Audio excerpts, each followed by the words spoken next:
Hello po sa ating lahat. Kumusta?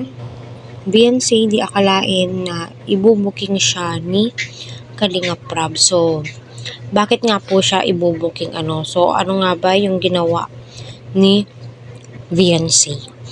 So, alam naman po nating lahat ay bilib na bilib itong si Kalinga Prab sa ugaling meron itong si Beyonce.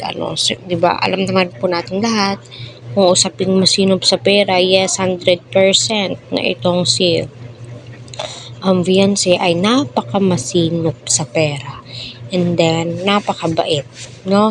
Hindi po siya nagbabago, hindi po siya lumalaki yung ulo niya kung ano siya, papaano siya, sino siya noon. Ayun, still, ganun pa rin po, napaka-humble.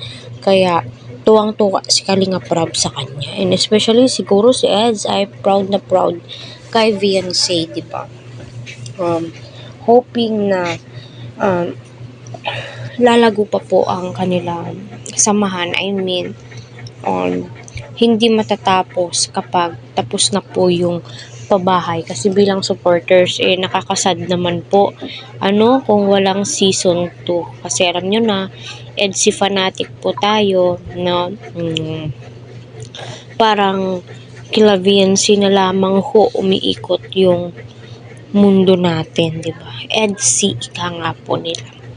Kaya patuloy po natin suportahan sila Kalinga Prab po. Wag po natin skip ang kanilang ads. So, sa ating napanood nga po sa latest vlog kay Edu at saka kay Beyonce, ayon, ika nga po ni Rab ay may pinaghahandaan itong si Beyonce at ang ganda daw po itong ni Beyonce at napakasimple po niya, which is totoo naman po.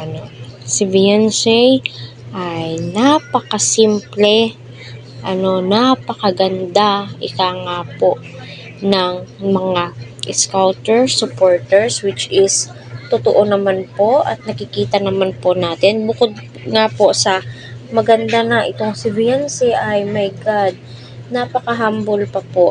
Kaya patuloy po natin silang suportahan. Kasi yun naman po talaga yung hangarin o gusto ng Team Kalingap, 'di ba?